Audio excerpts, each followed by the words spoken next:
Okay, so checking on the progress on our little garden. Okay, so here is yeah, the tiller stuff, big tiller for a little job, but it goes a lot quicker.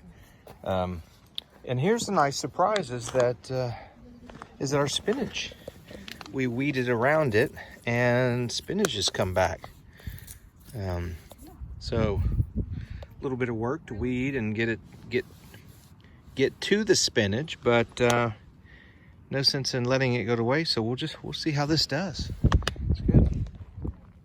Okay, we are in mid-February, and there's a lot of organizing we still need to do. You can see all that stuff up in the barn, but we also have other things that have become more pressing than organizing and cleaning up, and that is getting our garden ready. This paddock right here was just for put a horse in temporarily when they were up here in the upper part of the property, but we've decided we're going to we wanted a larger garden than we had last year, and so we've decided to make this and started tilling up the soil here. So that's coming along. We just don't want to be behind schedule with the garden stuff.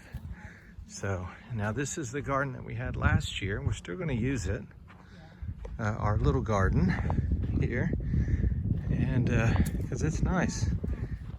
And we're going to clean it up, get it ready, and get some crops going in here. Good thing is that one was too small for corn, so we're going to have probably 3 rows of corn right in here on this side, and then we're going to have some other crops on there. So and the good thing is it's already fenced in.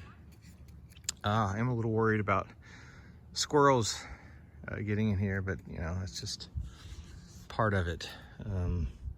You can't beat back the wilderness entirely, but we were in good shape last year with this one. Didn't really lose much to wild game. This one we'll see. Hopefully it's in good shape, but definitely up here the animals are up here, the dogs and stuff, so it's much safer. Gonna have more visibility in the upper part of the farm than down in the lower pasture. Hopefully our dogs will run off any varmints that want to get in here and get involved in the garden that don't need to be involved.